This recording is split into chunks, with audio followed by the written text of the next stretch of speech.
Hello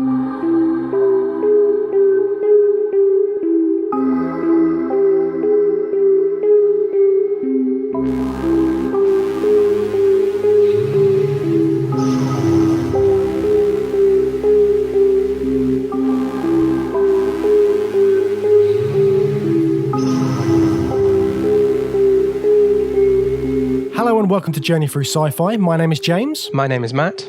Hello and welcome to Journey Through Sci-Fi. My name is James. My name is Matt. And today's episode is all about time loops. Time loops. Time loops. Time loops. So we're looking at two films which are all about time loops, as I've said many times, because we are already stuck in a time loop in the introduction to today's episode, aren't we, Matt? Yeah, we're living through the horrors of a time loop already. Yeah, it's all a bit much. It's all a bit much today. But yeah, so we are looking at Groundhog Day from 1993, and we're also going to be looking at Edge of Tomorrow from 2014. So time loops, Matt. How many films have you seen with time loops in? They seem to be in so many science fiction films nowadays, don't they? Yeah, it's a popular and easy trope, but I think it's good that we're covering Groundhog Day. I don't think it's the first film with time loops, but I think it sets the bar for time loop movies, and any movie that features a time loop will be called It's Groundhog Day meets X. So in the case of Edge of Tomorrow, it's Groundhog Day with aliens, right? Yeah, exactly. And there's there's a new film coming out called Palm Springs, which is like another kind of Groundhog Day version. So yeah, it's still sort of like in the audience's mindset every time they watch a time loop film, is Groundhog Day especially. But yeah, I'm looking forward to talking about both of these because I think they've got some really interesting concepts that I think you don't always appreciate when you watch these films, because they're quite easy watches, but I think there's a lot going on in what's actually happening in both of these. Yeah, you can really scratch the surface of these and find some more stuff going on underneath. Exactly. So shall we get straight into it? Yeah.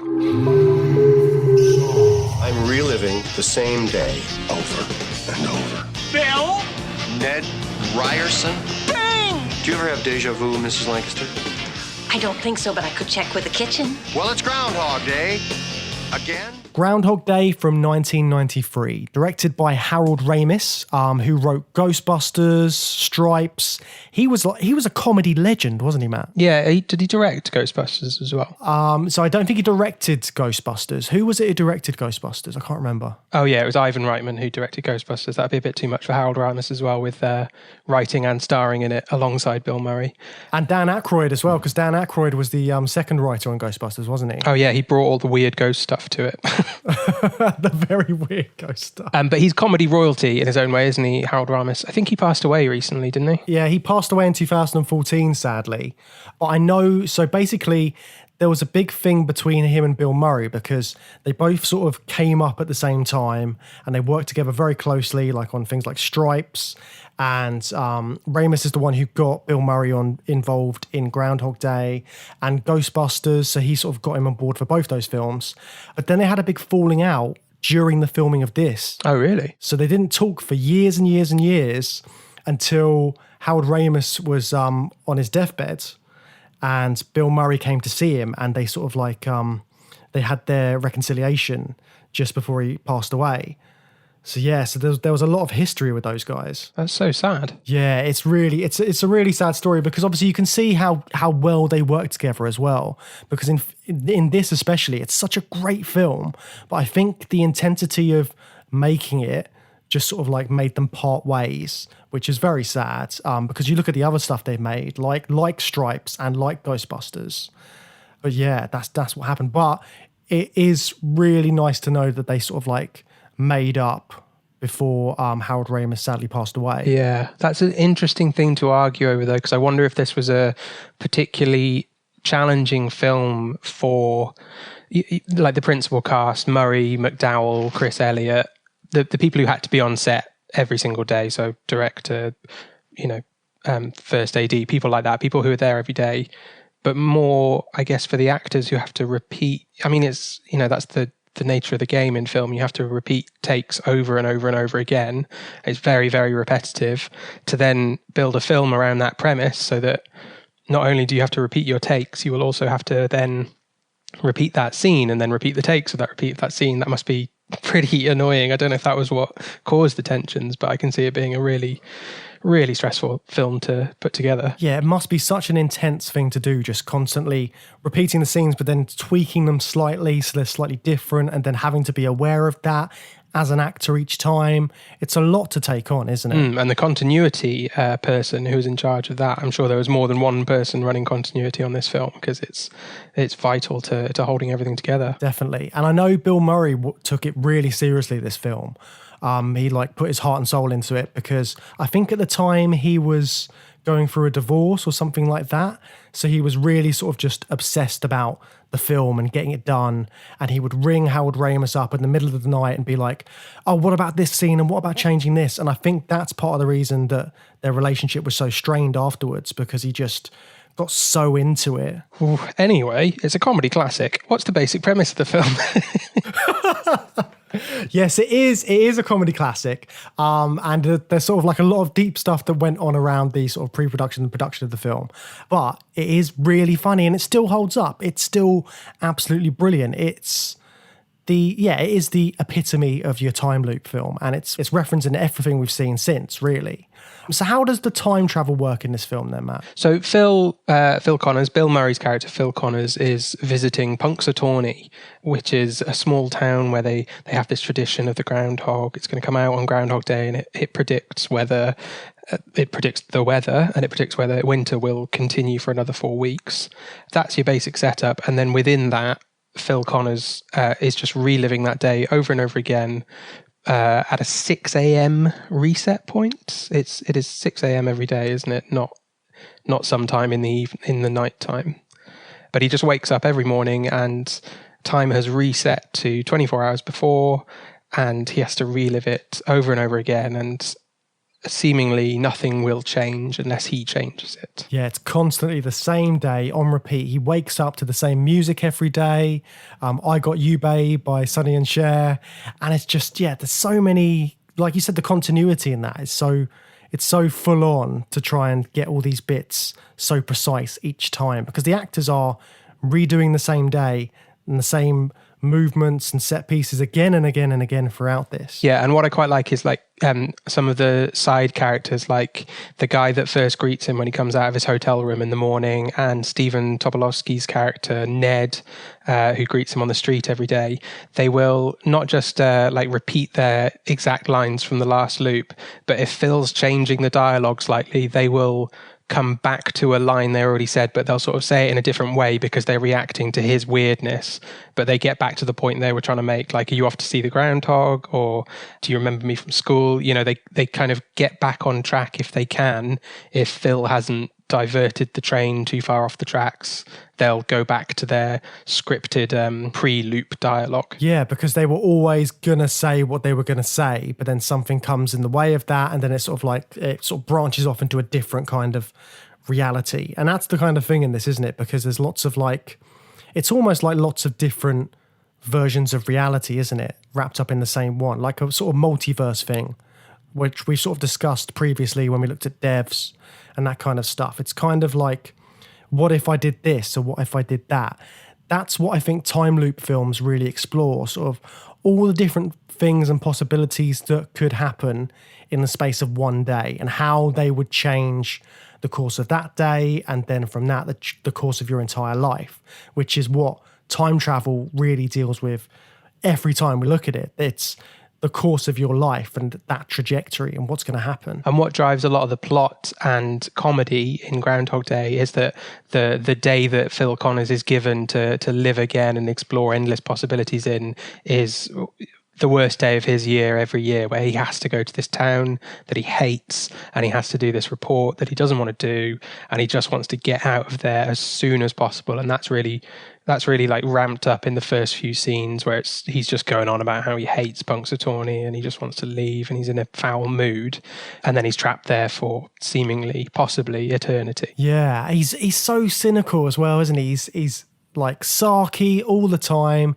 He doesn't take anyone seriously. He's just really pissed off the whole time, and that is that image of his character we get at the start.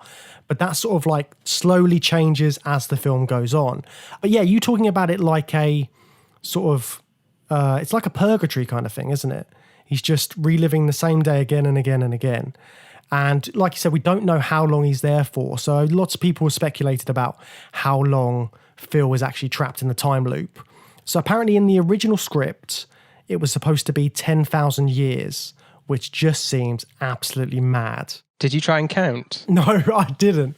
But I should have done. But that would have taken so long. And I think I would have just missed all of the glory of the film if I'd just been constantly thinking about all that. Well, James, you're in luck. Oh, did you do it? I might have lost count. Matt, I might have lost yes. count. But on screen, I think we see 42 distinct days. But we'll get into it as we go along. But there are times when it's clear that more time has passed than what we've seen on screen, because Phil is referencing knowledge that he could only have got through multiple loops, and we're seeing something for the first time. So obviously that's happened a few times before. And there's times where you don't know if it's cut to another day or not. But I'm pretty sure I counted 42 individual definite resets. And that's not just like the 6 a.m. things. That's when we've kind of come to another, when the scene will sometimes reset because he's learned a different way to do it, like in the restaurant and stuff. I absolutely love that you've done that. That is brilliant. And that is precisely why we do this podcast, because you can cover stuff like that and inform me on bits like that. That's so good. But your point was that it was originally 10,000 years.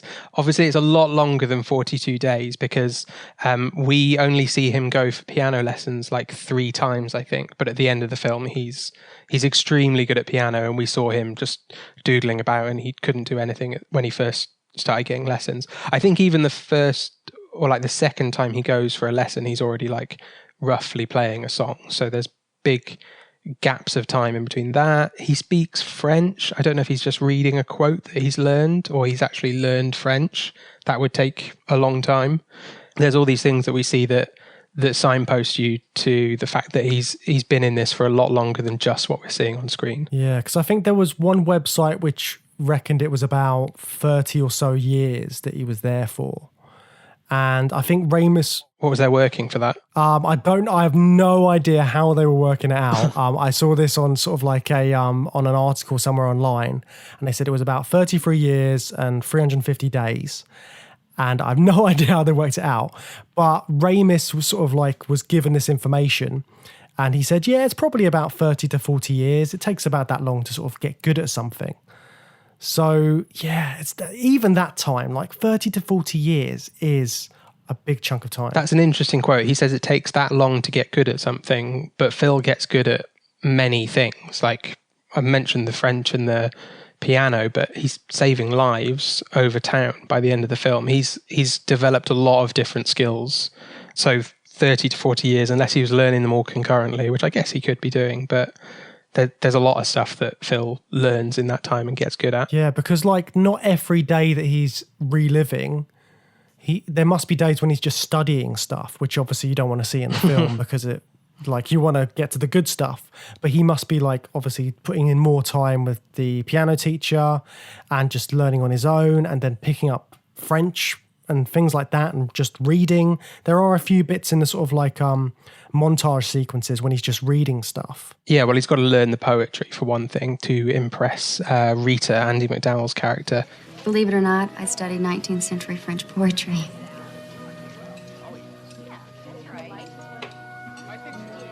La fille qui j'aimerais sera comme bon vin, qui sait bon fuira un peu chaque matin. You speak French. Oui. So what about Phil as a time traveler?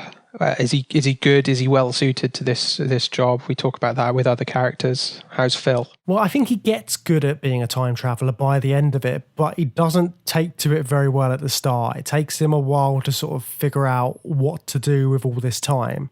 And he does go through all the different processes that you kind of expect. Like, he's like, okay, so the denial bit, he just doesn't believe that it's happening. He keeps trying to get out of it. He keeps trying to escape, but he can't get out of this time loop. And then he kind of accepts it, and he accepts the idea that maybe living this day over and over again, it has no consequences. So he can get good at stuff. He can do what he wants.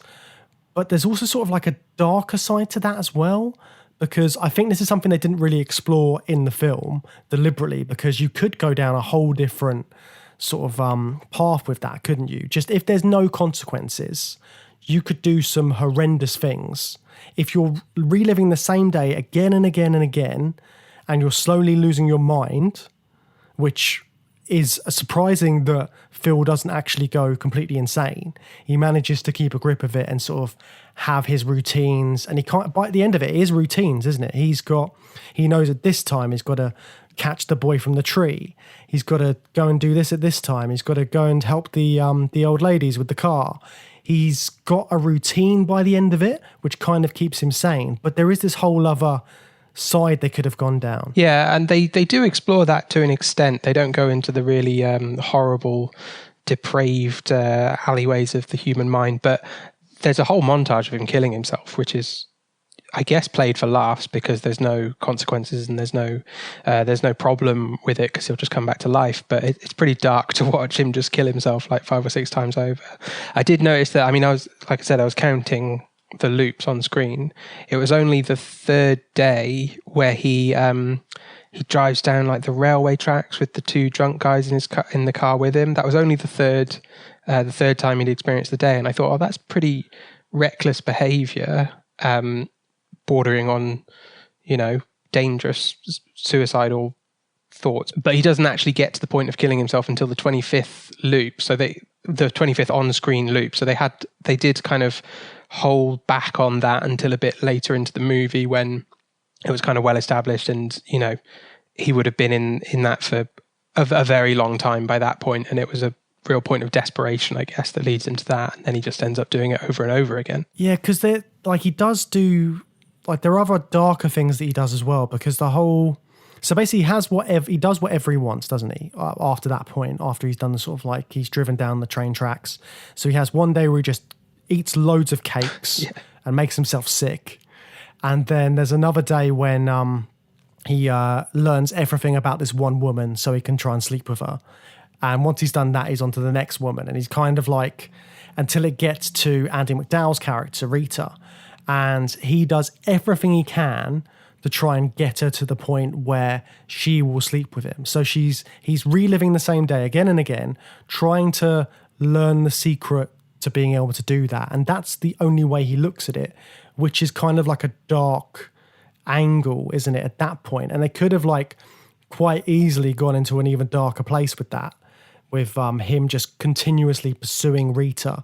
But they sort of like twist that, because I was a little bit worried watching this again. I wasn't sure how their relationship went when I initially saw it, because I know it's sort of like got the happy ending and all that kind of stuff. But it'd been so long since I'd seen it, and we've revisited quite a few films now where they were completely different to how I remember them. So how did you feel about their relationship? Well, I felt the same way. I felt a bit nervous, like, oh, is this going to be gross? and it is a bit with Nancy. He basically tricks Nancy into sleeping with him, and then I felt the same way. I was worried that he was going to be the same with Rita, but I think they balance it just about well enough that he's not being totally creepy with her the way that he approaches Rita, because he doesn't quite do it the same way he does with Nancy. I think that when you're watching it, you can kind of believe that his feelings are real. He really is falling in love with Rita, like the way that you do fall in love by spending a lot of time with someone and getting to know them.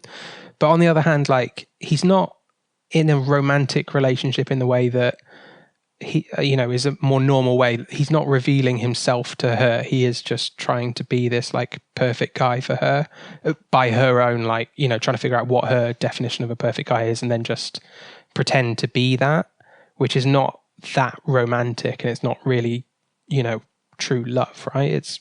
He's not really revealing himself to her. He's just trying to be a spin doctor for himself. Yeah, and that's what he realizes at that point, doesn't he? Because he gets to that point where he is almost about to sleep with her, and then she says, no, let's wait till tomorrow. And he's like, no, and he gets quite irate about it. But at that point, he kind of realizes, she says something like, oh, you'll never be good enough. I can't remember what exactly the line is, but it's something along the lines of she needs someone to be good enough for her. and he kind of realizes that he's not that person at that point.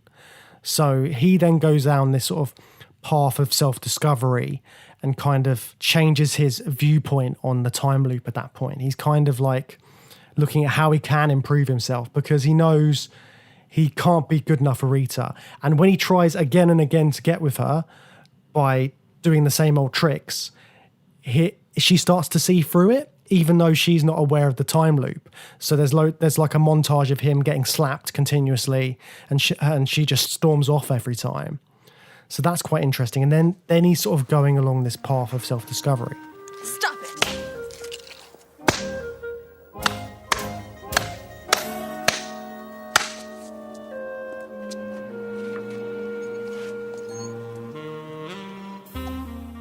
So is that his motivation for becoming a better person then? That it's literally just that he still just wants to impress her, but he's doing it in a more genuine way, and he's using his time, his infinite time, to just better himself in all these ways. Is that okay though? Is that he's still just doing it to impress her and become this guy that he thinks that she wants? Yeah, I'm not sure if he is doing it just because of that. I think at that point he's tried everything else. He's killed himself a million times. He's done all of the things in the town that he could do. He's learned how to rob a bank. He's done every single thing you can think of to do in the space of that one day. And then what else is there left to do? Well, maybe I could start learning the piano, or I could start learning more about the people that are here. And that's the main sort of thing in the film. He starts to learn about everyone who lives there and starts to build connections with these people, which he brushed off at the beginning. Like, he hates this town. He hates coming here every year. He hates everything about it. He thinks that these people have small town mindsets and there's nothing good about it. He's a big city boy. He wants to be there in the thick of it, doing what he wants. And he's stuck in this small town where usually he'd think nothing ever happens. Yeah, another thing that he kind of latches onto, I thought, as a moment of realization of what he could be doing with his time, is he just randomly in one day he sees the old man that was begging for money at the start of the film, at the start of the day. He sees him in the evening and he's not looking well, and he takes him to a hospital and he just dies of natural causes. But Phil can't accept that. He says, no, not today, because he jokes about being a god, but I think he does sort of see himself as having godlike powers, because he does. He's immortal, and he has this omniscience almost as well, by the ability to just learn everything about everyone. And then that I thought was what led him down this route of saving the boy falling out of the tree, and then the smaller acts of kindness, helping the women in the car and doing the Heimlich maneuver on the mayor or whatever he is. He starts to see those things, and then it's a little bit separate to Rita. It's not just about something that can impress her. He sees something that he can have a positive impact on, and he decides to do it. And then, like you were saying at the start, that's how his routine starts to build up. He's got this routine of good deeds that he just does through the day, and he knows the exact timing of catching the boy and all of that. And he builds up this whole routine around that. Yeah, because he can't save that one person, can he? No matter what he tries, there's nothing he can do to save him on that day. And that's quite important, because he just sort of acknowledges that, doesn't he? Does he though? I was wondering what happened. Does the old man definitely die or not? Because actually they kind of dropped off it. Does he just acknowledge that it can't be done? I think he does, because I think it's what the nurse says. She says that it was just his time. Oh, I see. So whatever he does, he's going to die on that day, because that's the day that he dies. There's nothing he can do about it. It's not like the other circumstances where there's the mayor who's choking on something. Right. He can physically stop that. This is someone who's just reached their time. That's it. There's nothing they can do medically for him or physically in that sort of world, in that space. Okay, fair enough. I kind of missed out. I wasn't quite sure what happened, but I guess that's important for his development. I also like the idea of him just seeing the beauty in this town through getting to know everyone, and then it changing his whole perspective. So that, because there is a scene with Rita where he kind of admits to being a jerk. He's like, no, I am a jerk, you're right. But then the rest of the film is all about him becoming not a jerk, and part of that is getting to know everyone in town and just realizing that he likes them. And you can like people. It's okay to like people, and that there's something in everyone to like. It's like Andy Warhol said. He said, if everyone isn't beautiful, then no one is. So seeing the beauty in everything kind of validates the beauty in the things that we say are beautiful. Like if you can't acknowledge the beauty of a concrete slab, then how can you see beauty in like a rose or whatever? That was his kind of philosophy. And it's almost like Phil's coming round to that, to being able to see the beauty in everything and everyone, and just appreciate life by the end of the film, as he wasn't doing at the start. But standing here among the people of Punxsutawney and basking in the warmth of their hearths and hearts, I couldn't imagine a better fate than a long and lustrous winter. From Punxsutawney, it's Phil Connors. So long. Seeing the beauty of things in this is such an important aspect of the film. But also you talking about him saying that he's like a god. I think this film has a lot of sort of religious and philosophical components, which I know Harold Ramis claims that he wasn't really aware of when he was making the film, but lots of people have read into it in different ways. So obviously, like the first thing that I thought of when I was looking at it, I don't know if I've seen this in a different film, but the idea of being a god is being sort of like all-knowing and knowing everything that's going to happen and everything that has happened and will happen. And that's basically what happens to Phil, isn't it? Which is quite an interesting concept. And in that way, if there was a god, is that kind of what would have happened? Is he like he's the master of time, right? So that adds a whole other thing to time travel. Yeah, so a god is omnipotent, omniscient, and omnipresent, or your classic monotheistic gods are those things. So they're all powerful, all knowing, and all present. And Phil is kind of able to achieve all of those in a way. We know he's all knowing. He demonstrates that when he's proving to Andy McDowell that he knows everyone in the cafe. He's like, this guy, he likes painting toy soldiers. She was born in Canada, but she moved here when she was a baby. He's all present and all powerful in a sense because he knows the timing of the town, so he's able to intervene to save people's lives because he's learned exactly when and where he needs to be. So he can't be everywhere like a deity, but he's able to be where he's needed at exactly the right moment, which, functionally is the same thing as being omnipresent, right? Yeah. And in science fiction, that's the kind of thing that you're worried about. You're worried about people breaking the natural order. And something like a time loop, you are breaking the natural order of things. And everyone, like, that's why there's always such a clash between religion and science, because you're kind of explaining things that religion has already tried to explain in a different way. That's why sometimes the sort of like theology behind both can get a bit mixed and sort of cause conflicts here and there. But yeah, that's such a thing in science fiction, isn't it? Sort of like the idea of being more, and then if you're doing that, are you breaking the natural order of things? Yeah, or challenging God or replacing God, which is what we saw a lot of when we were looking at AI movies. Definitely. And I think there's there's also other religions which come into this as well. So there's a Buddhist idea called samsara, which is a cycle of sort of death and rebirth. And this film was picked up by a Buddhist group in America, and they used to show it to try and explain to people what samsara was like. And they're basically talking about how Groundhog Day, the samsara idea is that through karma and eventual enlightenment, you can escape samsara and achieve nirvana, which is an end to suffering. So it's kind of like a time loop idea, like a purgatory kind of thing. So you're constantly reliving these events, living again and again until until karma sort of levels out and you are enlightened and you've reached that point where you are a better person. So that's one idea which comes into that. How do you feel about that and Groundhog Day first? So is that the cycle of reincarnation in Hinduism? Yeah, in Buddhism. In Buddhism, sorry. So he does, Phil gets to this enlightened point by the end of the film. I guess that's what Buddhists and Buddhists would see watching this film is that the Phil that you see at the end of the film at the party, where he's playing piano and everyone's just coming up to him, but he's also he is serene, he is Buddha-like. He's not, he's still Phil, so he's a bit jokey and a bit sarcastic, but he's not sardonic and mean.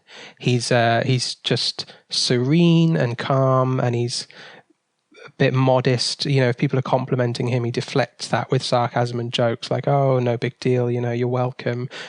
Because he's got into this routine, and this routine of good deeds, I guess, is what has allowed him to reach this serenity, which is the enlightenment needed to reach nirvana, which is February the 3rd.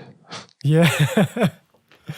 And it's also in Judaism as well, from what I was reading. So, yeah, so there's this whole idea in Judaism. Again, like, if I'm wrong about any of these things, please excuse me. Please excuse my ignorance, but this is sort of like what I've done in the brief amount of research we've done before the podcast.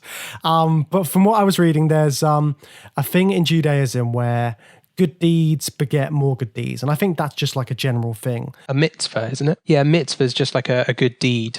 I think it's like it's obeying a law in Judaism, but it's also more commonly interpreted as just like good deeds of kindness that you can do to your fellow man, and that's a good thing that you should be doing.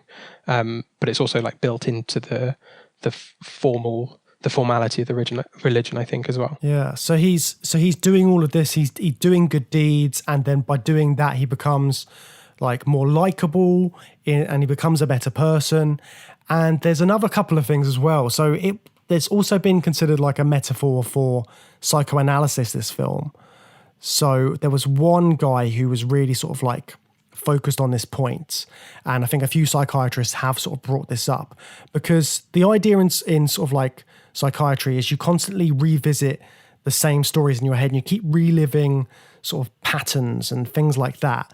And like, have you ever had a moment where you regret something and you keep going like, what if I did this, or what if I did that? No, I've never experienced that, James. Never experienced it ever? No, carry on, sorry. That threw me off a lot. But yeah, so it's sort of like when you revisit past events and you go, what if I've done that? What if I could have done this? Would that have made things better? And Phil's basically having that moment to do it.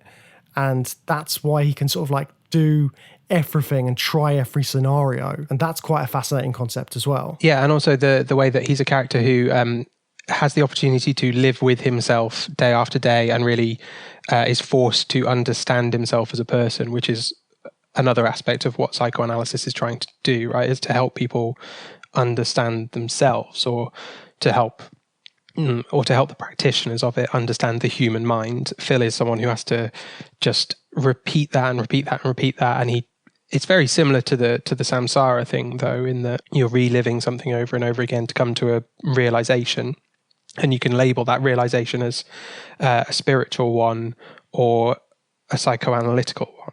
I'm sorry? What was that again? I'm a god. You're God. I'm a god. I'm not the god. I don't think. Because you survived a car wreck? You folks ready to order? I didn't just survive a wreck. I wasn't just blown up yesterday. I have been stabbed, shot, poisoned, frozen, hung, electrocuted, and burned. Oh, really? And every morning I wake up without a scratch on me, not a dent in the fender. I am an immortal. On the sort of like psychoanalytical side of things, there's also a self-help book which is based solely around this film, which I found really interesting. Really? It's by a guy called Paul Hannum, and it's called The Magic of Groundhog Day. And one of the taglines is, learn how to unlock the magic of the movie to transform your life at home and at work.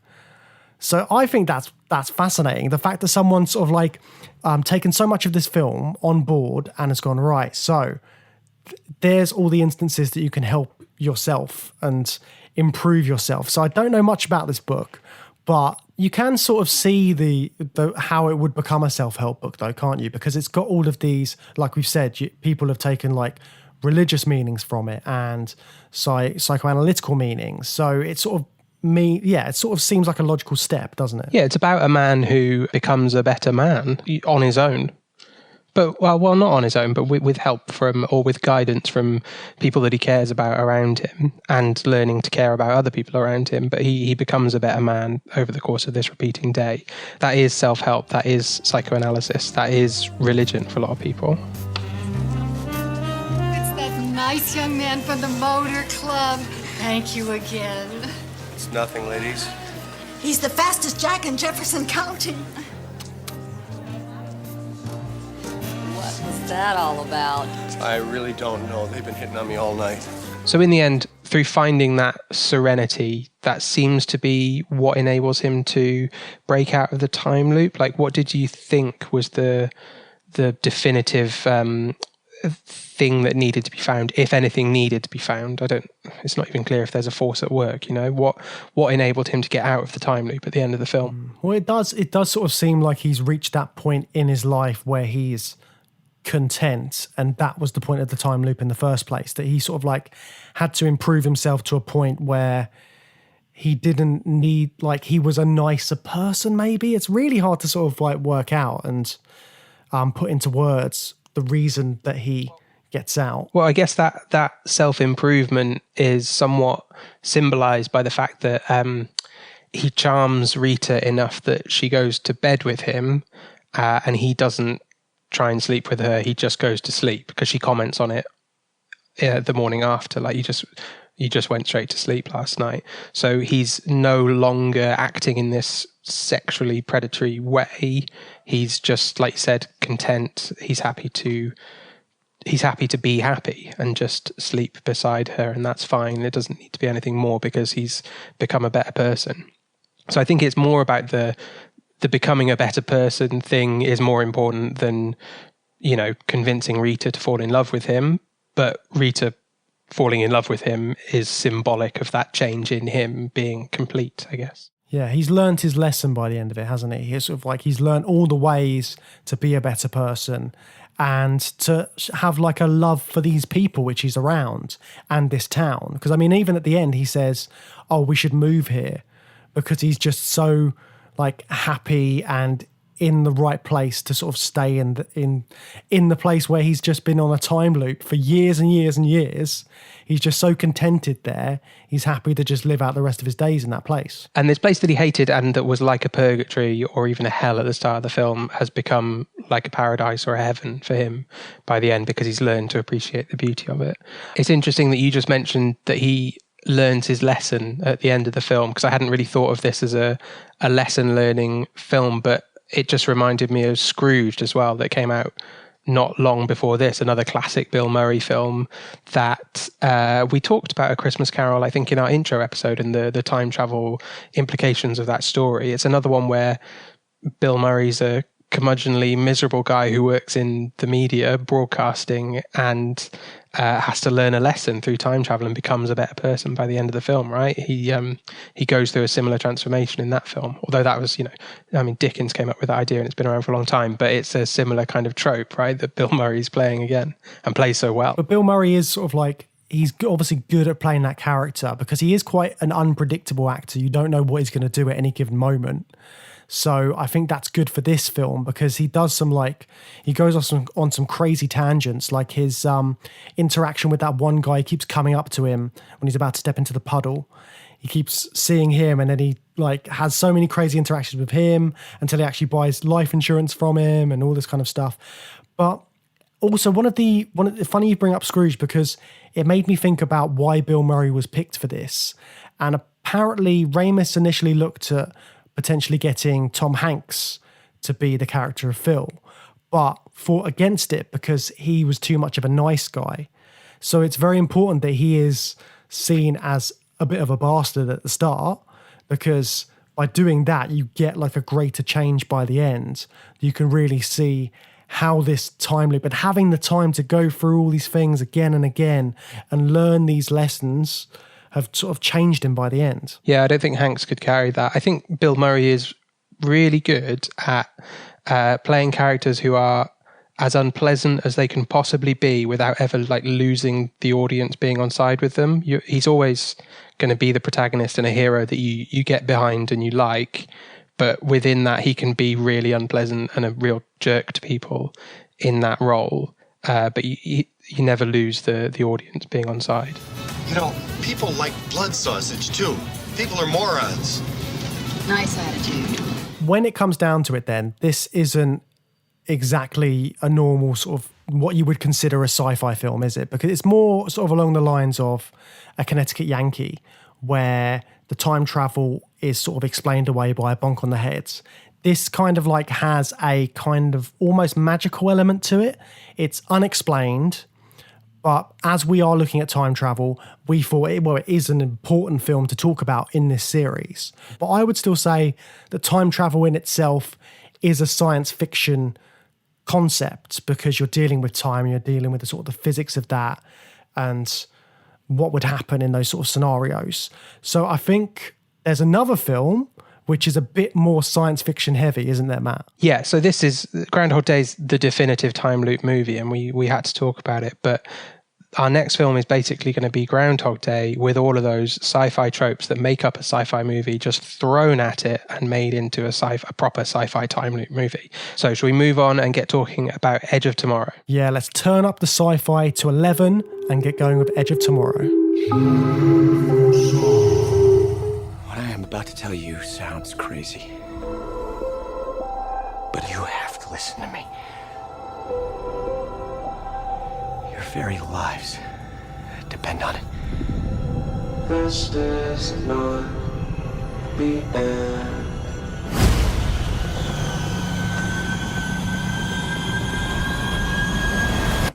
You see, this isn't the first time.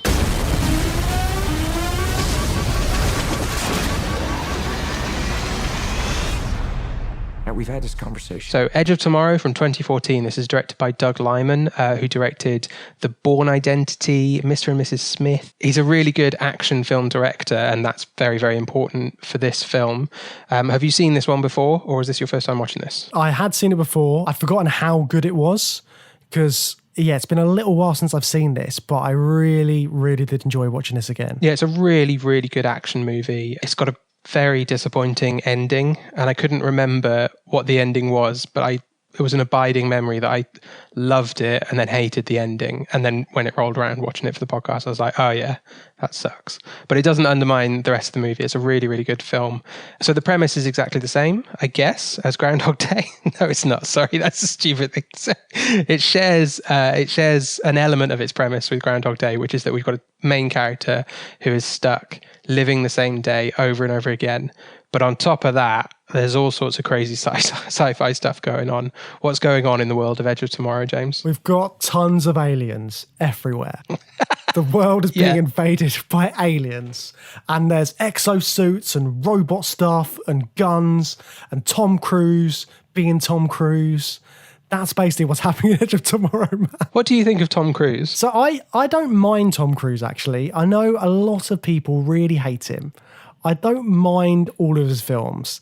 He's a very controversial character in himself, but I do still have a soft spot for films like Cocktail and Risky Business and old school Tom Cruise classics.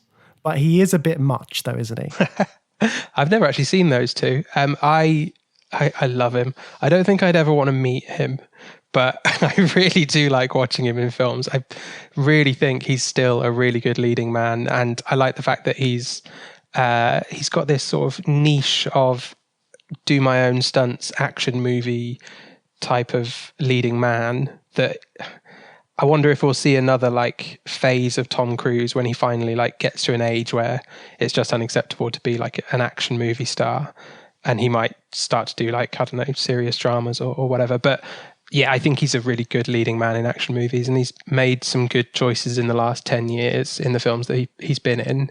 And this is one of several of them, I guess. And he's made some bad choices. Some of them are absolutely terrible, but this one's great. Well, I remember when this one came out, because it came out, I think it was a year after Oblivion.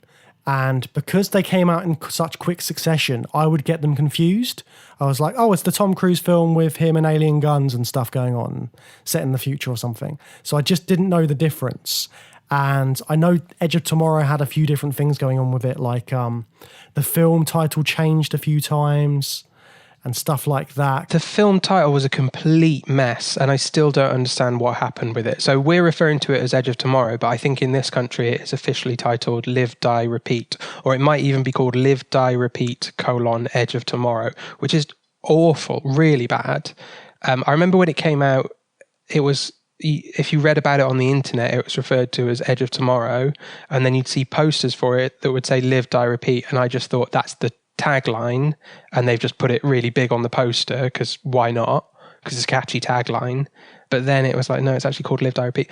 Honestly, I don't know what the story is, but I think it must be there's two Warner Brothers executives here who disagreed on what the better title was, and they both had equal sway, and it was just an ongoing argument. Do you know why it's got this mess with the title? I don't know too much about it, to be honest, but I know when they released it on DVD, they put Live, Die, Repeat on the cover when beforehand it was Edge of Tomorrow. And then they tried to explain it away that Live, Die, Repeat was the tagline. So it was Edge of Tomorrow, Live, Die, Repeat. But it still doesn't quite explain why Live, Die, Repeat is in massive letters on the case. But yeah, there's some sort of discrepancy there. So yeah, it's all gone a bit crazy with that. But have you heard that they're potentially doing a sequel? And the sequel has a terrible name. It's called Live, Die, Repeat, and Repeat. Fuck. Oh dear. All right. Well, plenty of time to change that and give it 3 different titles. I know it's based on a manga called All You Need Is Kill, which I don't know if that's translated into English from a Japanese title, but that's a pretty awful title as well. Like there was no way this was going to get a good title. It was always doomed to have a really terrible sounding name. Although I think Edge of Tomorrow is a really good name. I don't think they needed to mess around with it. Yeah, I like Edge of Tomorrow. I think it sums it up, doesn't it? Edge of Tomorrow it's a good title. Hey! Oi, mate! I think there's something wrong with your suit. Yeah, there's a dead guy in it. Hey, watch your back out there, sir. No one else will. 1 minute! So all those sci-fi elements are just heaped on top of the Groundhog Day premise. We've got aliens invading. Well, the aliens have kind of like completed their invasion, and we're kind of at the end of the war that's been ravaging Earth, and it looks like it's all going to hell. And then William Cage, Tom Cruise's character, is just thrown into the middle of that in a Groundhog Day scenario. How similar do you think he is to Phil Connors when he was going through it in Groundhog Day? He is quite similar to Phil, isn't he? Because at the start of it, he has that transformation. Well, at the start of it, he's a very different character to how he is at the end, because you're first introduced to him as he's more of a PR guy, isn't he? He openly says, "Oh, I'd never fight on the front lines. I'm afraid of blood. Can't go near any of that. I used to be sort of like in advertising school before the war kicked off, and then I went straight into the army and then did all this kind of stuff." So he's got all of that in his character. And then by the end of it, he's a completely different guy. He's like a hardened soldier, and he's an action hero. Yeah, they end up in different places, and that's necessary because they are different types of films. So, but they start as the same kind of sleazeball, basically. I think Cage is a little bit less of a jerk than Phil. Phil is genuinely mean to people. Cage is just he's a little bit slimy. But I don't begrudge him for wanting like a media operations role in the army in a war. I wouldn't want to be in the mecha jacket suit thing either. I'd rather be dealing with media relations. So I don't begrudge him that. And I did dislike him though at the beginning when he was talking to the general, and he said, "Oh, I've just got all of these guys to sign up and basically die for you. So you can't do this to me." And that really made me look at him in a very negative light, because he is basically saying like, better them than me at that point. And then later on he does... I don't think it's better them than me, but he's blackmailing the general, and that's what lands him in trouble. So yeah, I take your point. He's not behaving very righteously at the start of the film. That's a shitty thing to do. But by the end of it though, he's like, you like him as an action hero, and you know sort of like what he's been through and what he's done to get there. So you mentioned before that it was based on All You Need Is Kill, which was a light novel in Japan and later on a manga. and it's sort of, the film was inspired by that. Can you sort of feel the Japanese influence in this film? Yeah, absolutely. Of course you can. As soon as, I mean, the mech suits are very manga for one thing. Like, you know, every techno manga or anime that I've seen prefers a bipedal, either a robot that you get in or a mecha suit that you also get in and pilot. That's rather than like tanks or planes, basically, as per actual modern warfare. But the other thing is, as soon as Rita, we got another Rita as the love interest and female lead in the film, but as soon as Rita shows up, she's not only wearing the big mecha suit with all the guns attached, she fights with like a big Final Fantasy sword as well, which is like so Japanese military entertainment, fighting with a sword while all the other enemies on a chaotic battlefield are like launching rocket launchers at each other. One of the characters just carving their way through with a sword. It's a bit silly, but it works in that context. Like, you know how much I love anime and all that kind of stuff, and to see that in a live action film done well was just brilliant. I loved all of the sort of the mech suits and all of that side of things, and yeah, like you said, the massive swords. I mean, that was it for me. It reminded me of so many anime things like Gasaraki and Full Metal Panic, and if basically any anime of a large robot suit basically came to mind.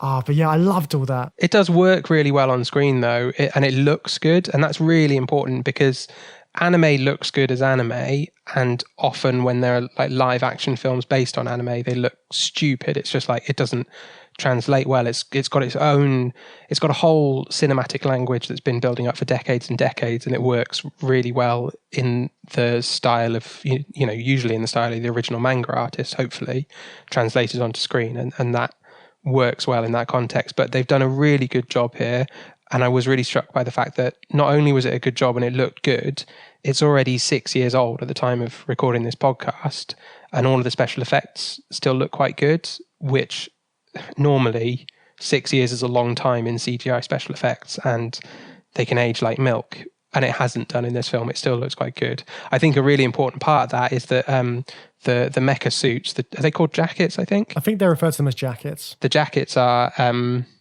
they're real, I think, aren't they? There's not a great deal of CGI creating the jackets.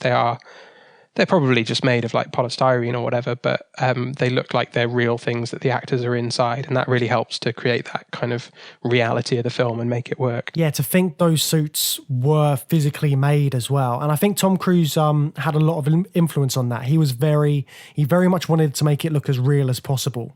It's so important for the film to have that realistic look because it is an out there concept. It's a very sci-fi, and to make this war look real and brutal, and to have the impact that it does with him reliving the same moment on Normandy again and again, it needs to have that realistic look to make it more like the events that happened in World War II, because it has those comparisons, doesn't it? Yeah, I found that very strange, though. I found that quite uncomfortable. There's loads of references to both world wars. She's the angel of Verdun. Rita is the angel of Verdun because of, well, it's just another battle that happened at Verdun, but that's like one of the worst battles of the First World War, like really, really horrible stuff. I don't know. It kind of just made me feel a little bit uncomfortable invoking that in a much more, let's be honest, lightweight action movie that is not dealing with, you know, this isn't Slaughterhouse-Five dealing with the seriousness of war. This is a very good Hollywood action film. So I was a bit uncomfortable with that. What were the other references? Like you said, there's the Normandy beach landing. So the first time and every time that he lands on the beach, when the day's resetting, it's kind of evoking Saving Private Ryan. But again, the point in the first scene of Saving Private Ryan is to show you just how brutal and horrible that battle and war in general is. Whereas obviously this film, I think, is kind of glorifying that a little bit, because we see the horrors of it because he's just surrounded by all this chaos, but then we repeat it over and over again, and then he turns into Tom Cruise action hero, and he can just like stomp around the battlefield and cause all this chaos, but controlled chaos that he's in control of. So it's kind of we end up glorifying that iconography of war. Yeah, it is a weird choice. And they even went to the extent of having the first sort of like screening of the film on June 6th, 2014, which was the 70th anniversary of the D-Day invasion. Yeah, for them to do that, they're really making a statement here that they want to sort of like draw that kind of comparison. But I don't know if it's necessarily the best thing, because like you said, they could have put it anywhere. They didn't need to have it happening on Normandy Beach when that already has so much weight to it. I'm guessing they wanted to have that weight in there, but yeah, it does sort of like bring up a few problematic things with that, because it kind of like trivializes those events to an extent, like you were saying. I think so. I think they're trying to crowbar meaning in where meaning wasn't, you know? Yeah, I mean, I'm happy just with the robots and alien fighting, to be honest. I don't need it to be fully on the message of those kind of things, because you get all of the messages of war anyway, and you can see all those comparisons. And the best sci-fi concepts and films are ones which aren't crowbarring those kind of meanings in. They're making social commentaries and political statements, but in a way where you can watch it and you get those statements after watching it, and they're kind of like, you get it from watching the film. You're not being directly told, oh, this is like World War II. It's happening in the same place. You could get that anyway just by watching the film and it happening anywhere. Haven't you heard? We're T-minus whole last 8 hours. We're fixing to invade France. This whole FOB's on lockdown. No calls, in or out. So on this transformation into the action hero by the end of the film, we get there through a montage, which I thought was really interesting. And we also have, we talked a little bit about the montages in Groundhog Day as well. What we haven't really talked about this series is montage in general. It's a filmic device, but it's a time travel device in film. It's how you create the passage of time. And even editing itself is how films create the passage of time, and montages are just like a concentrated form of that. How do they do that in Edge of Tomorrow to create that sense of time passing, and what sort of devices do they drop in? Well, I think the main one is the one that they use time and time again. South Park has done a very famous thing about this. Whenever there's a training sequence in a film, they do a montage. Show a lot of things happening at once. Remind everyone of what's going on. And with every shot, show a little improvement. To show it raw would take too long. That's called a montage. Even Rocky had a montage. In this film, especially, they have that sort of training montage, and it is literally Cage training with Rita in order to get better at fighting these aliens. So he's going through different battles, he's getting things wrong, he's sort of learning how to shoot and operate the jacket. He's doing all of this stuff, and we don't know how long he's doing that for, but by the end of it, he is a much better fighter. Or do we know how long we've been doing this for? No, we don't. So I did try and keep count in Edge of Tomorrow, and the training montage is where I lost count and I just gave up. There's about 17 I got up to in the training montage, but it was really unclear in that montage whether when he got knocked into a wall, I didn't know if he was dying, and then it would switch to there'd be like jump cuts of Rita shooting him in the head, and the bangs kind of became like a more definitive like edit point that signified the day ending, and then he'd wake up again. Or you might not even see him wake up, you just see the gunshot and the bang would be enough. So it's not really clear how many times it was happening. It was interesting that later in the film, Rita's talking about this friend or partner that she had that she watched die 300 times when she was looping, and Cage doesn't really reply to that with numbers. Like, I wondered if he had been in it at that many times, because he's in it for a long time. We talked about Harold Ramis saying that Phil Connors is in the loop for 30 or 40 years to get good at something. Cage goes from being completely non-combat role in the military to being like a super action hero. How long is that going to take for a fully grown man to transform yourself like that? Yeah, it's going to be a long time, isn't it? And I know in the light novel, so you know how Rita's got Rita gets referred to as the Full Metal Bitch because she's such a hardened soldier. I think in the novel they refer to Cage as Killer Cage by the end of it.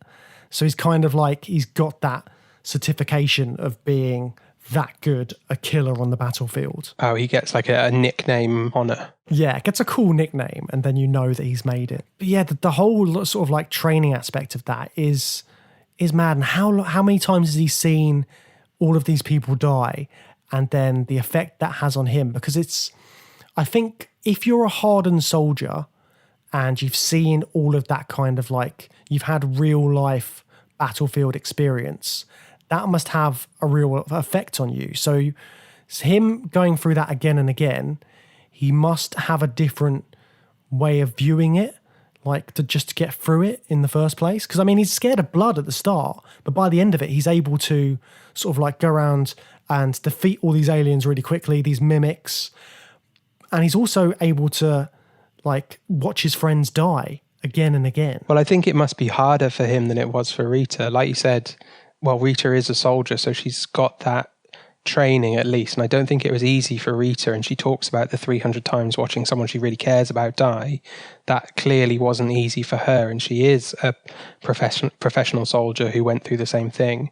And like you said, Cage is afraid of a paper cut. I think the implication there is that it would be much, much worse for him going through that process, and that would be really horrible. But again, like Groundhog Day, this film doesn't dwell on that, and it doesn't get into the really dark stuff that it could get into, like Groundhog Day could have done, because these just aren't those kind of films. But it's important for building up his character that the difficulty of what he's doing and the kind of commitment that he has to put into it once he's accepted that it's going to happen over and over again and no one's going to help him apart from Rita, he has to do all that himself and like become this person that he needs to be. And I think for a time travel film as well, to be focusing on the war aspects of it and the ideas of like him being a soldier and being being on a battlefield, that's something we've already come across in a couple of films. We saw it in The Jacket and we saw it in Slaughterhouse 5, both focusing on soldiers and their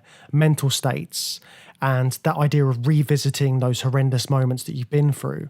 How do you think that sort of works in this film, and why have they used soldiers for these time travel films? Well, I think this film doesn't get into it in the same way that The Jacket and definitely Slaughterhouse 5 does. So we talked about Slaughterhouse 5 in the context of it was these significant moments of horror that he'd witnessed, particularly in Dresden, that he just like couldn't get away from.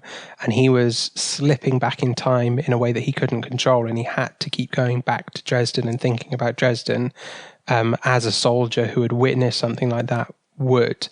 I guess this film's just playing it more for the action element of it. And I think it's more about like the way that soldiers are trained to become good at being soldiers is that they have to go through difficult, physical, repetitive things to get good at those repetitive actions, so that when you need to do it in a crisis or in an emergency, it's natural to you because your body is honed to do these things. Like disassembling a rifle and reassembling it. You need to be able to do that blindfolded because you might have to do it on like a muddy field or whatever, or in the rain. That's the kind of process that Cage has to go through, and in order to become like a good, effective soldier. It's a bit more celebratory of the military in general. I don't think Slaughterhouse 5 is taking much of a position on the military. I don't think it's a commentary on the military. It's a commentary on war and just definitively making a point about war being completely wrong and to be avoided. I don't think it's really slating the military. Same with The Jacket. The things that these soldiers have to go through is not a comment on the military itself or soldiers as people or as professionals. When you were talking about the training aspect of it as well, it made me think of, have you ever seen the film Ender's Game? No, but it's about like a child soldier, right? Yeah, so it's about a bunch of child soldiers which are playing games to kind of get them trained up. And there's lots of scenarios where they're sort of like playing computer games and going through little training things and stuff like that in order to be able to operate these ships and kill these aliens, which they think are the enemy. So that's sort of like made me think about this. And the guy who wrote the novel for Edge of Tomorrow, All You Need Is Kill, he based the idea off video gaming and the idea of resetting. And when you get a game over, you can come back and you can play again. And you sort of like got to find the winning strategy in order to win the game. So this is basically that, isn't it? That entire concept of when you're playing a video game, you might play a game which is very similar to Edge of Tomorrow. You're fighting aliens, you've got a robot suit on, you're shooting stuff. All of that kind of stuff made me think of this as perhaps one of the best examples of a video game turned into a film, because there haven't been many, have there? But what do you think about that idea and sort of like the video game aspects of this film? Yeah, it definitely reminded me of that. It doesn't surprise me that the author was thinking about that when they wrote the story. The thing that I was thinking about the whole time through was like, could I go through this if I was in Cage's shoes and become like a super soldier? Because like the direct comparison I thought was when I play video games and it takes me like ages just to like memorize the move set of a boss and exactly what buttons I have to press at exactly the right time. And that's just my hands, that's just my thumbs that I have to like get into this rhythm. The idea of completely transforming your whole body to like respond at the exact right moment because you know that something's going to pop out from the ground at that moment and you've got to leap it into the air and smash its brains out with your big robot hands or whatever. I just couldn't do it. I know I couldn't do it. It would just be impossible. But it is the same thing. It's the same thing as learning the move set of a boss to beat it in a video game. That's Cage's approach to everything he does in Edge of Tomorrow. It's not. So I guess it's less about training to be a super soldier and it is more about memorizing what's going to happen at every moment, which is what Phil does in Groundhog Day. Yeah, because I was thinking of this as well, because he's never going to get physically fitter or stronger than he is at that moment on that day. So he has to know the limits of his own body and what he's capable of. So it's not like in a game where if you level up, you can defeat the boss. He's having to know the exact move sets, like you said, in order to get there and get off at the beach and find the Omega. So it's all that kind of stuff, isn't it? Yeah, but it did cross my mind that like it's a good job that Cage is in good shape. He's Tom Cruise, as opposed to like the fat British guy that's in J Squad or whatever they're called. He gets killed every time. Because then he wouldn't. Yeah, because then he wouldn't have a hope in hell. Like he can do press ups and then learn how to time it so that he can commando roll under a truck that's passing by because he's got Tom Cruise's body. Like you said, he wouldn't get any fitter just because he can memorize the timing of everything he has to do in a day. It also made me, went on the video game sort of side of things, it also made me think of Wreck-It Ralph. Have you seen Wreck-It Ralph? Yeah. So in Wreck-It Ralph... But I don't know where you're going with it. No, it's a weird comparison. But in Wreck-It Ralph, obviously you've got the whole sort of like, you die, you come back kind of thing. But there's one level which they visit, one game, where they've got all the aliens and they're like Marines and they're having to fight off the hordes. And it just made me think of that because it's like a similar kind of comparison and they keep getting respawned and coming back and they're fighting these aliens again and again. And their aim is to get to the boss at the end, but they can never quite do it until Ralph sort of comes in and does it. But yeah, it's all these sort of like, I thought all these video game comparisons were good when you look at time travel because video games are time travel in a way, aren't they? Because you're constantly reliving the same moments. You're in a time loop when you're playing a game because you're constantly going back to the start. You've got a reset point. Things haven't changed, but there's different ways of doing it in order to get to the end point you want to do. And there's always like different ways you can get there. Excuse me. Yes? Who said you could talk to me? I got something on my face, soldier. You did. Tomorrow. At the beach. So we haven't talked about the mimics themselves. How does time travel actually work in this movie? We didn't get an explanation in Groundhog Day, but we do in Edge of Tomorrow. Yeah, and it's quite a sort of Hollywood explanation, isn't it? So Tom Cruise gets alien blood on him. When that happens, he gets this power, this superpower where he can time loop. Yeah, because the mimics are using the time loop as their kind of combat strategy, I guess. So they've got three types of mimics, which we're introduced to. And again, it's very video gamey. You've got your different levels of bad guys that you have to face, and there's only one of the biggest one, and that's going to be your final boss. So you've got the little drones, which are what most of the soldiers have seen and are fighting. And then like 1 in a million is the alpha. And then there is 1 omega. And what the mimics are doing is just resetting time every time one of their alphas dies, and then they've learned a little bit more about human tactics, and then they'll just do it again, do it differently, exactly like what Cage is doing, just learning the routines, and then but doing it on a massive scale with all their millions of drone alien armies, so they can just learn the pattern and then take over the world, basically. But yeah, the alien blood gets on Cage and he gets the same ability. Yeah, it's quite horrific when that happens though, because it like melts him to death, but he instantly wakes up for the first time. But also the way the mimics move as well is quite cool, because they're kind of like stuttery, aren't they? Like I think it's the alphas which are like moving in that sort of out of time way, and that really makes a thing out of their sort of like time travel abilities, because they're almost like phasing through time when they're walking in some of the shots. Yeah, you don't get much of a good look at them. You do towards the end when Cage is facing off with a few of them underneath the Louvre, but for most of the film they just sort of flick and flail and flicker away, and you don't really get to see them. When you do get glimpses of them, they really reminded me of the squiddies from The Matrix.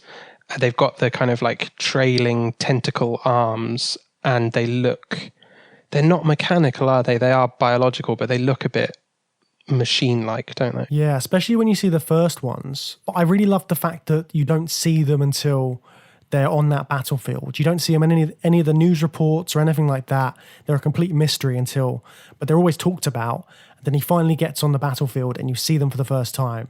And it is quite terrifying because they come out of nowhere. And because you can't see them, you've got that kind of like horror aspect to it. You don't know where they're going to come from. Don't know when they're going to get you. And yeah, there's something, the alphas looked a bit sort of Godzilla-y in their face, didn't they? Yeah. Sort of like they've got like, you know how Godzilla in the 90s version, he blows like blue atomic fire or something. And they've got that kind of blue face and this sort of reptilian. Yeah, they're the only ones with a face, I think, and they are dragon-like. And I thought the same thing. The glowing mouth was like Godzilla's atomic breath. Is that what Godzilla's got? Atomic breath? Yeah, atomic breath. We need to cover Godzilla at some point. That's going to be fun. I can't wait to do Godzilla. So again, we've got a love story within the time loop. We've got a character, again, who's spending a lot of time with the love interest and is falling in love with them in a perfectly innocent way. I guess Cage doesn't make as overt of an effort to try and charm her. He suggests it once very openly, like, should we have sex? To maybe transfer the time travel powers. And then they kind of move on from it. And then it becomes more about like protecting her and saving her. How did you feel about that? Did that feel true to the characters, the way because they do basically get together in the end, or not the real end, but the climax of the movie? Well, first off, I love the fact that Emily Blunt's character was called Rita, just like Rita out of Groundhog Day. So I love that little comparison, which is definitely something which the writers thought about when they called her Rita, I'm sure. And also, Emily Blunt is great in this film. She's so good. She is like, she's the full metal bitch. She is so sort of like battle hardened, and she's like so tough in this. You really take her seriously. And I know from like looking at a few facts and stuff about the film that she had to carry around that 85-pound suit, which must have just taken so much of a toll on her body to sort of like move around in that massive thing. But yeah, because she's very different to the Rita in Groundhog Day, because the Rita in Groundhog Day is sweet and she's a really nice person. This Rita, like we said, is battle hardened. She's seen her ex-lover die 300 times or something like that. And I didn't know if they were going to turn it into sort of like a love story thing in this, because I could have seen it just as them being partners on the battlefield, because Rita is the one who trains Cage, and she's very brutal in the way that she's training him. Every time he messes up, she just shoots him in the head and goes, it's time to reset. And he sort of like gets used to this after a while, but she knows the best thing is just to kill him off every time so they can have another go and just try it again. I think we better start over, don't you? What? What did you think about that then? Sort of like Cage and Rita becoming like a couple by the end of it almost. Well, you mentioned like that you could see them as partners on the battlefield. I think that's how Rita sees it in basically every loop that they go through, and she's able to get into that mindset quite quickly because she's a trained soldier. So she accepts the idea that this is her new sort of squad mates, that they're gonna go to war together.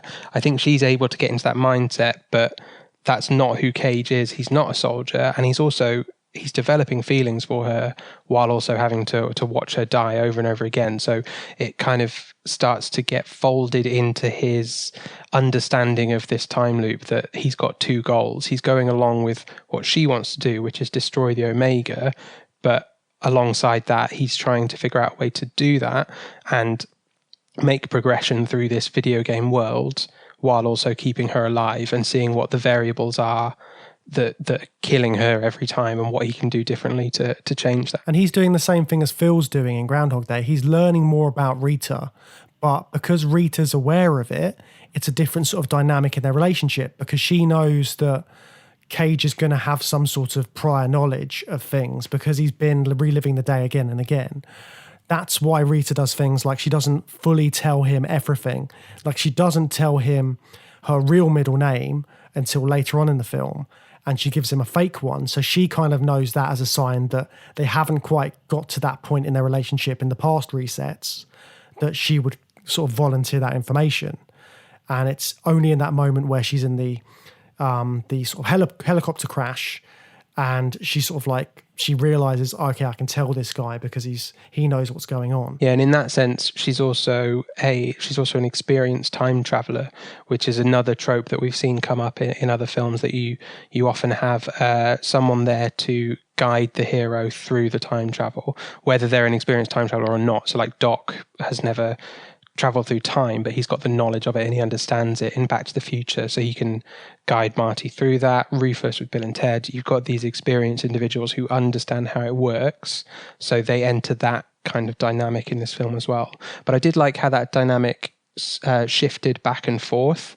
So the first montage that we were talking about was Rita in that role, training him up to be a soldier and like a time travel soldier. But then that dynamic flipped later in the film, because when they actually start going into the battlefield together, it becomes Cage who has to coach her every day and train her in the sequence of events that he's building up in his head. So when we hit the beach, we just run forward, but then you're going to get attacked from the right, duck left, dodge right, all that stuff. So they flip the dynamic over and he becomes more experienced in time travel and he becomes the experienced time traveler. Yeah, that's really good. And the way that she recognizes him as a time traveler for the first time as well was really great, because she just stops in her tracks and goes, next time, come and find me. So when you get that moment in the film, it's like whoa, what the hell is going on? How does she know that something different's happened here? Yeah, I like that. She takes a hell of a swing on that, but she's pretty confident that she's right, and she is. We know she's right, but I guess she doesn't, because she's so battle hardened and doesn't give much of a shit about anything apart from killing mimics. I guess it doesn't matter much to her if she's wrong in that instance, does it? What are you doing? Find me when you wake up. What? Come find me when you wake up.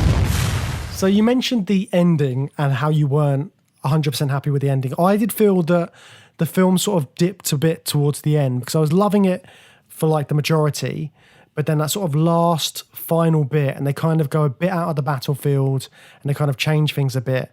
That made me, I don't know, I kind of lost interest a little bit, because they go for another time loop when they keep visiting the general and all this kind of stuff. And he has to learn a whole other almost level and way of doing stuff. What did you think about the end and sort of like how the film sort of moved from that battlefield and that place and then to the way it ended in the final scene? So were you already like kind of drifting off a bit when they get to the scene with the general? A little bit. It still had my attention. I think I drifted off more towards the end when they're sort of going to the Louvre. And there were bits of that which grabbed me, but I think I was so invested in sort of like the battlefield scene and him getting off there and trying to find the next bit, that for them to go to a completely different place kind of, I don't know, it kind of took something away for me because they're not in the same sort of time loop area. So it kind of made it a slightly different space in the film. So I really like the bit with the general because they go there and it's all like a choreographed kind of dance sequence when he's like guiding her by the arm. They have to duck into an elevator. They have to duck into a lift and then straight back out before the doors close. I really like that. It was just like a change of pace, and it was a bit more lighthearted and a bit of fun, like a dance sequence, which I thought was really cool. What I didn't like was we've got a film here, a time loop film, where the time loop is resolved before the narrative of the film is resolved. So Cage is cured accidentally of his time loop ability by having a blood transfusion after he's injured, and that's already been explained as how Rita got out of her time loop. She got the alien blood replaced. So then I understand why they did that, because it creates narrative stakes for the end of the film. There has to be, we've seen Cage transform into an action hero, but there has to be stakes in the final showdown. Otherwise, his transformation is meaningless because he's still got this godlike ability to reset. The problem I have with the film is that he sacrifices himself to kill the baddie, and Rita also sacrifices himself to help that happen. And then they just reset it again, and it's like an extra day before, and the war's already been won, and they're both alive, and everything's fine, and none of the crimes they committed to get to the Louvre are, have happened in this timeline. So they set up this narrative tension that the stakes have to be really high, but it's like the film kind of wants to have its cake and eat it too by having the stakes so high, and then also having it not matter because we just bring him back to life anyway, because he gets a bit more alien blood on him at the end of the film and it sends him back in time. Yeah, it's like a slight cop-out, that, isn't it? It doesn't undermine the film, though. Yeah, it's still sort of like, I think it's got so much going for it that it doesn't have that much of a negative impact on it, but it does sort of seem a bit, it's a Hollywood ending, isn't it? It's what they had to do for this, because I know in the light novel it ends slightly differently. So in All You Need Is Kill, the way it ends is the character who is basically Rita in the novel, she dies, and then Cage manages to survive. He's still got his time looping ability, and he basically goes to work for this government agency, and he still has the ability. So that's a sort of like different twist on it. And I think he paints his suit the same color as the Rita character's suit, as sort of like in memory of her. So he goes on and he's still fighting the fight but he's got all of those experiences and he's carrying that with him, and people sort of know that's what he's done. So it's a different sort of way of ending it, which has a bit more impact for me, but I can see why you'd want to end it in this Hollywood way where it's sort of like nice and neatly done. But I don't know how they can do another one where it's live, die, repeat, and repeat. I don't know where they would go with that. I mean, I can see what they would do, but I don't know if it's needed. Yeah, that does sound like a much better ending in the book, but I guess it works. It doesn't work, but it doesn't hurt the film that they do it with the kind of Hollywood ending that they do, because, like we said, it's not a deep, meaningful film with a serious message. It is a Hollywood action movie. It's just a really good Hollywood action movie. So it's not a massive problem that you need to give it a sweet, happy ending, because it doesn't undermine the fact that it's still a fun action movie. That's all you got out of it. That's all you needed to get out of it, and you got it. And they definitely turned it into a full-on love story at the end, didn't they, when they had that kiss. And then, so the kiss wasn't scripted as well. Apparently that was a complete surprise to Tom Cruise and the director when that happened. Emily Blunt just said it felt like the right thing to do. And then from that, you've got when they're reset again, and the first thing Tom Cruise does is go and find her, and he has that little smile on his face because he knows they're going to sort of like rekindle their relationship. I respectfully disagree with Emily Blunt on that one. I don't think it was the right thing to do, given the fact that she was looping and resetting. So any like development of the romance between them, like the scene with the helicopter crash where he's just trying to save her, that version of Rita at the end that kisses Cage has no memory of any of that. And I don't know, I'm not really, I don't think that her Angel of Verdun character would do that. Yeah, all that's happened to her is she's been with him for a bit. She knows he's a time traveler. She saved him when he's had his blood transfusion. They've ended up where they've ended up. Yeah, I don't know if it quite works, does it? But that's fine. I mean, I will forgive the film that one little vice. You're a good man, Cage. I wish I had the chance to know you better.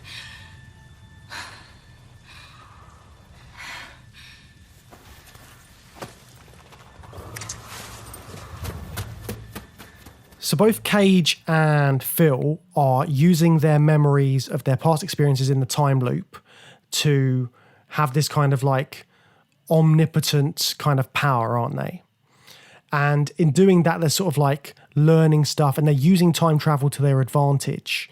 So memory's quite an important part of time travel. We've already found out, haven't we, Matt? Yeah, these films are using the time loops to build those new memories that then become like a superpower for the characters in the films.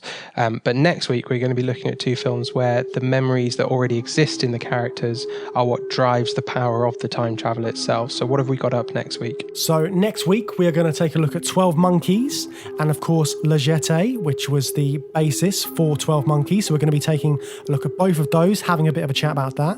And we're also going to be looking at Source Code, which is another great time travel film starring Jake Gyllenhaal. So those will be the two films we're looking at next week. So please do join us for that. That's going to be another fun episode. In the meantime, if you want to get in touch with us, you can email us at journeythroughsci-fi@gmail.com. You can find us on your preferred social media by searching for Journey Through Sci-Fi. You will find us there. Drop us a line and say hello. And if you've enjoyed the podcast, we'd love to hear about it. You can leave us a review on any of your podcast sites, iTunes, Stitcher, Podbean, whatever you're using. You can find us, drop us some nice comments. Some feedback is always appreciated, as the more sort of like feedback we get and comments, the more visible the podcast becomes, and hopefully the more listeners we can get and the more we can produce for you lovely lot. That's all for this week. Join us next time.